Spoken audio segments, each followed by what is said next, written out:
Hi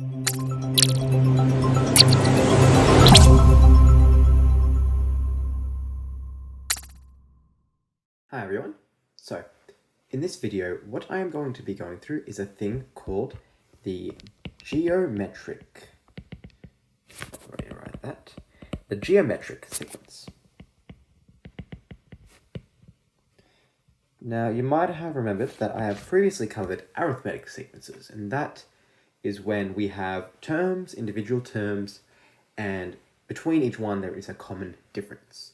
Now, what is different with a geometric sequence is we have a common ratio. And what I'm going to do is, I think the best way to explain this is to go through a few examples. So this would be considered a geometric sequence. 1, 2, 4, 8, 16, 32, 64, etc.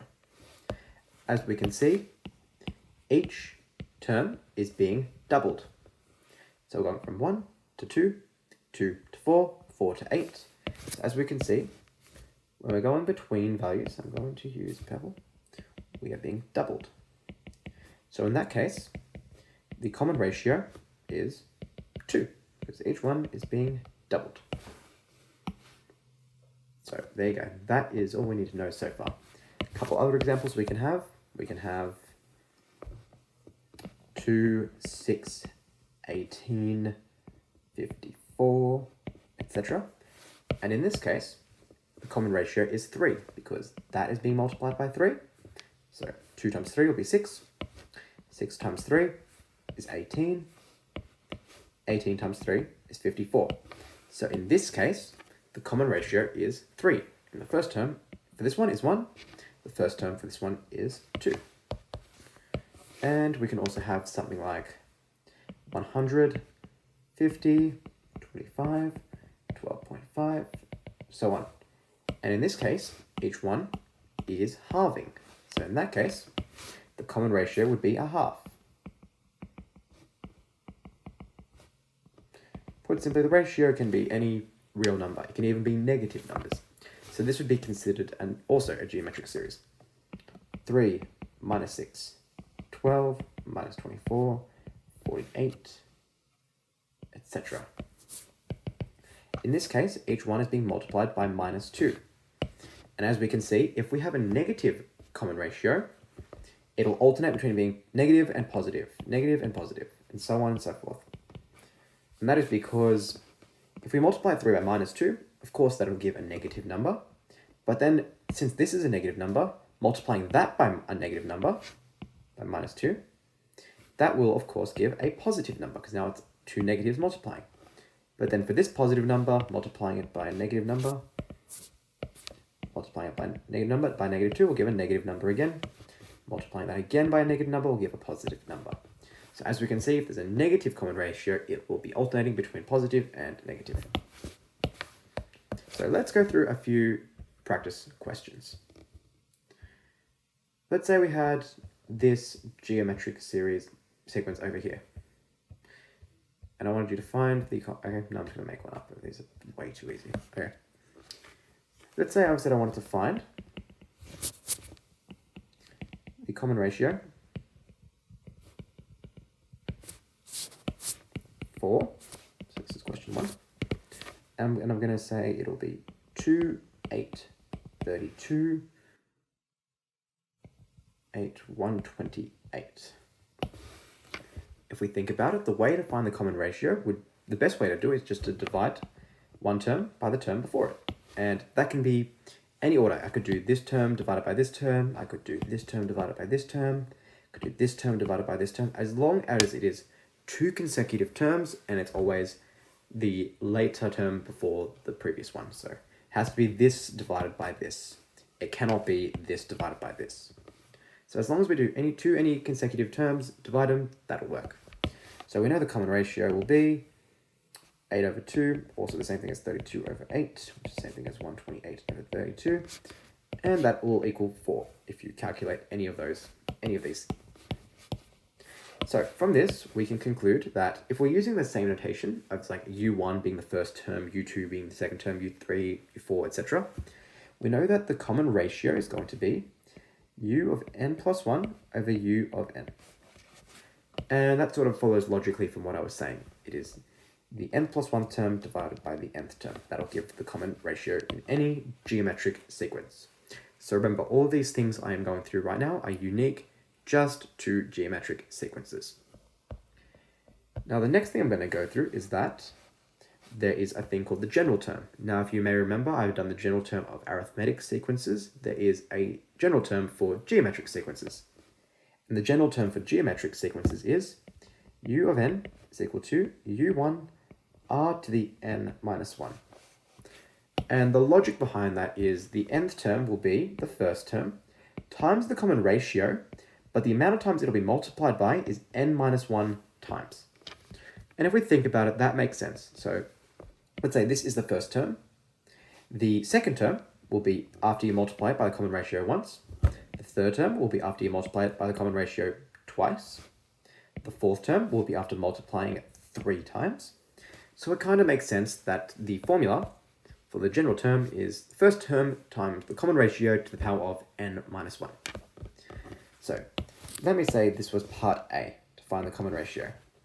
For part B, I'm going to say using the same thing, using this geometric sequence here, I want you to find u of 32. Now I could just list all of this out till I get to 32, but that would probably take ages. So a much quicker way, we can use this formula over here. un is equal to u₁r̤ to the n minus 1. So u32 in that case is going to be u₁r̤ to the power of n minus 1. If 32 is n, that means we'd have to put 32 minus 1. So that's u₁r̤ to the 31.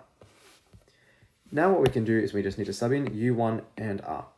u1 is the first term, obviously that's 2, so we can sub that in. 2 times, now we need r. And we calculated r is 4 from the previous question. So that'll be 2 times 4 to the 31. Now that's going to be a very big number, so I'm not going to worry too much about simplifying that, but let's just leave it at that. Now let's do another practice question. Let's say I'm going to give you this geometric sequence.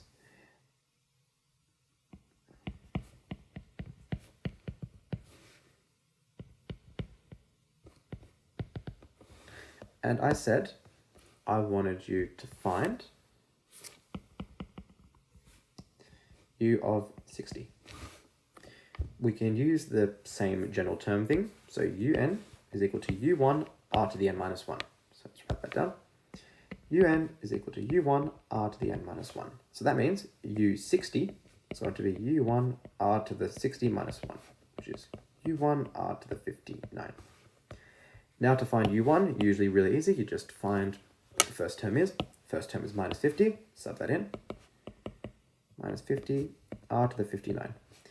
Now to find r, that's a bit trickier. What we need to do is we need to use this logic here, where r is going to be one term divided by the term before it.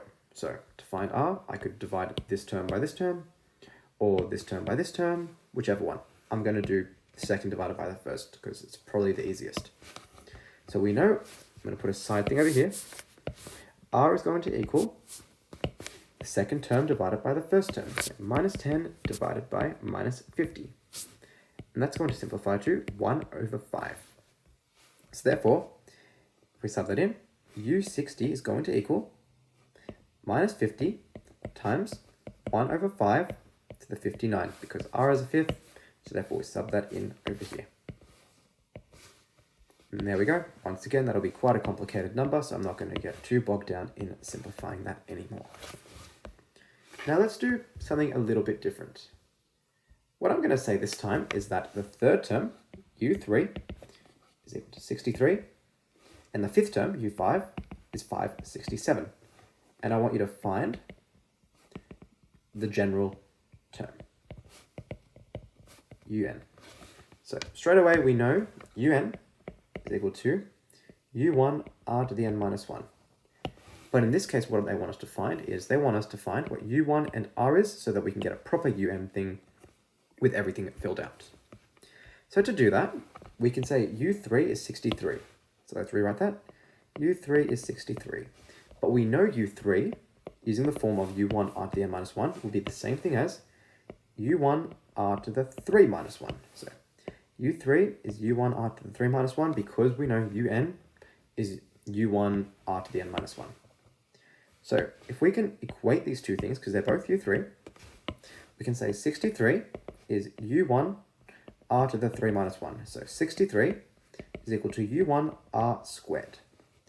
We'll leave that for the moment. I'm going to write that as equation 1 because we can't really do much with two unknowns, not at the moment. Now what we can do though is we can use this one now. We can say u5 is 556.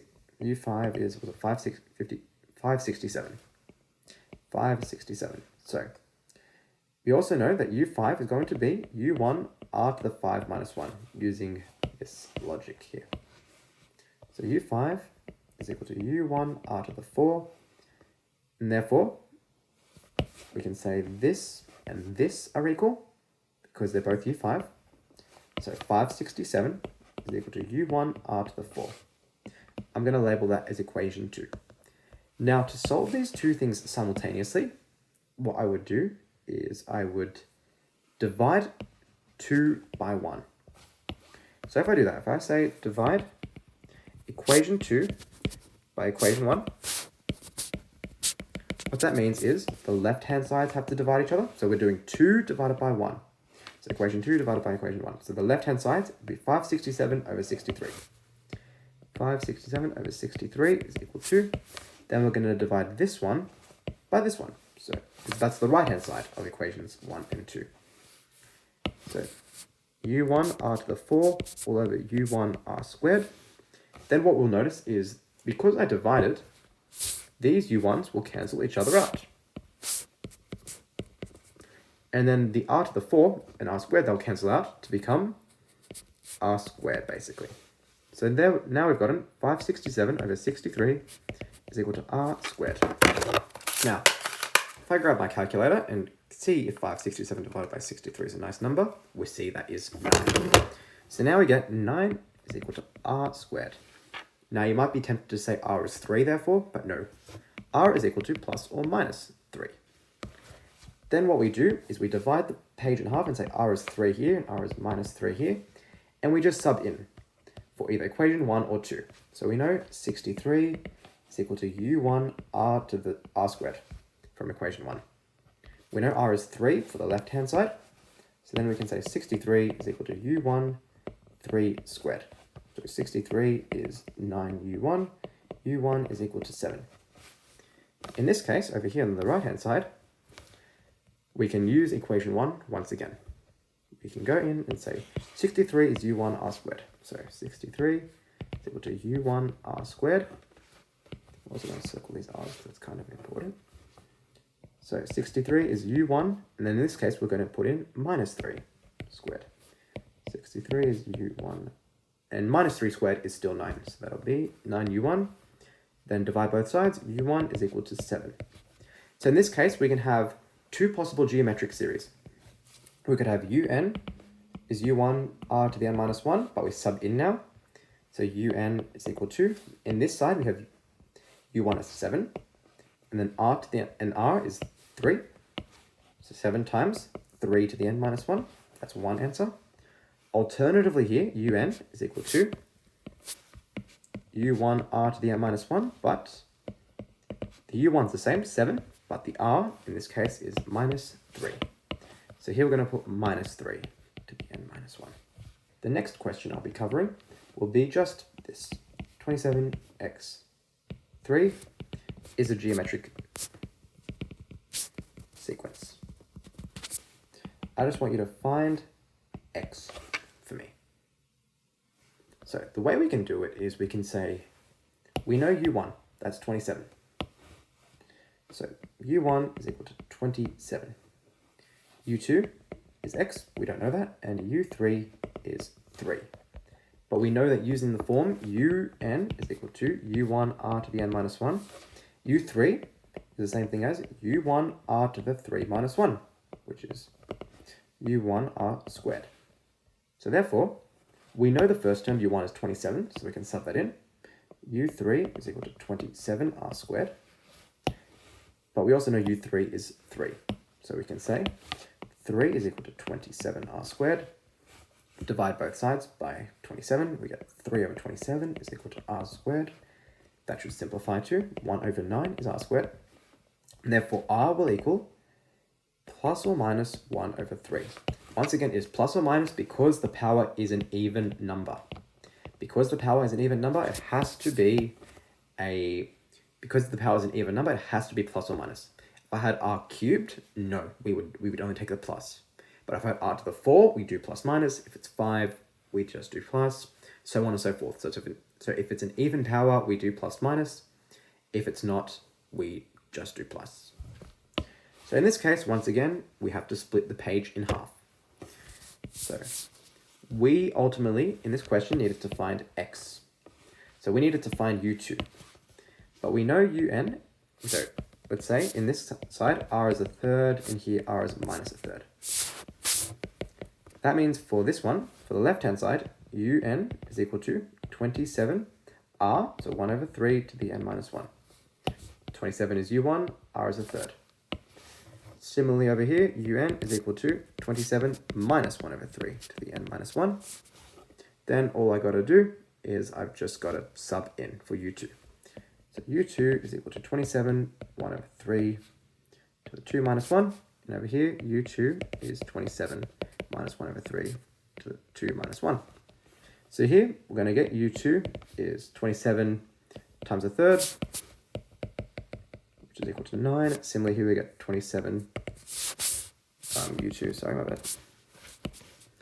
u2 is equal to 27 times minus a third, and we get minus 9. So in this case, on the left-hand side, we get x is 9, or x is minus 9. So we get 2 possible answers. So that will conclude my coverage of geometric sequences. And for my next video, I'll be covering geometric series, which is where we add up all the consecutive terms. So I'll see you all in the next video.